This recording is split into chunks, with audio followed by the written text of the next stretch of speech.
to start with the acoustic guitars. They don't come in till right before the climax of the song.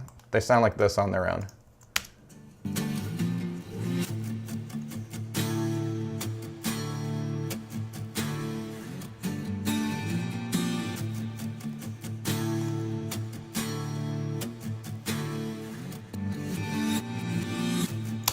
And that's good old reverse right there. That is just, reversing audio files is one of my favorite things ever, and I pretty much abuse that trick anytime I can.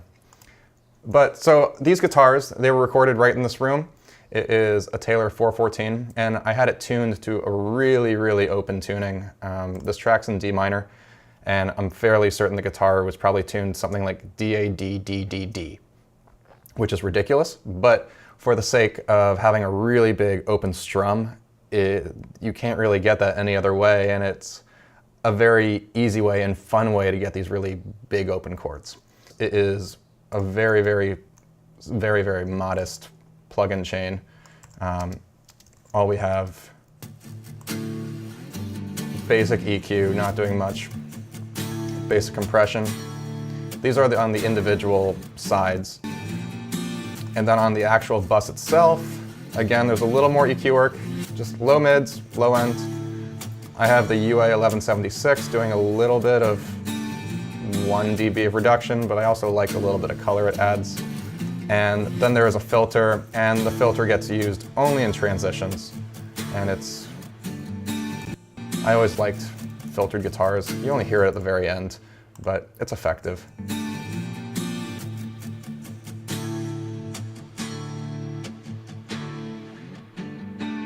That's all it's doing. It's really simple.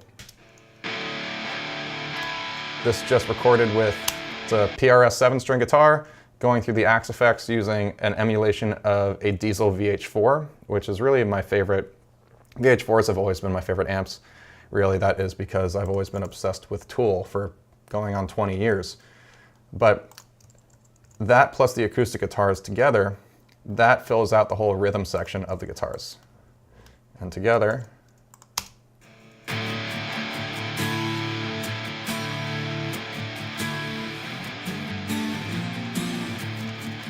and the reason why you can see the acoustic guitars are cut up so much is because I actually played it and recorded it differently. And then when I came up with that rhythm on the electric guitar, I wanted the acoustic guitar to follow it. Since I had already recorded the guitar and I'd already time corrected it and I liked how it sounded, as opposed to redoing all that work, I just cut it and it sounds fine to me. Unless I told you, you wouldn't know I had done that. So then we have the tap guitars. And these are really fun because as a guitarist, tapping has always been one of my favorite things. Tapping really can give you a very interesting high interval jumping sound that it's much more difficult to do without tapping. So what this sounds like, what it's doing is this.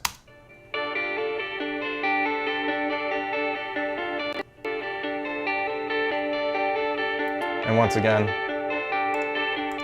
delay and reverb are printed separately.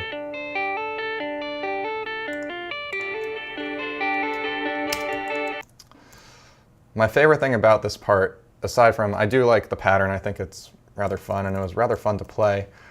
Once again, reversing electric guitars is just the best sounding thing in the world to me ever. So if we take this tap reverb part, we take the reverse taps, and there's a little affected guitar right here.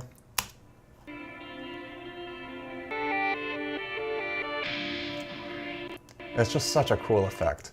And I love that stuff. I get so off on reverse guitars, reverse pianos, reversed anything. So anytime I can abuse reversing an audio file, I do. And transitionally, it's such a fun and easy way to make a transition.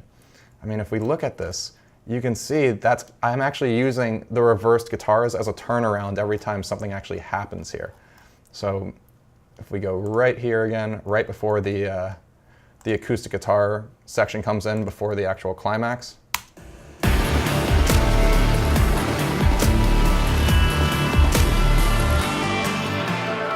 There's that little hook. And that one little motif becomes a hook in its own right, that it kind of tricks you eventually, that now I know every time I hear a reverse guitar, that's signaling the change of something else.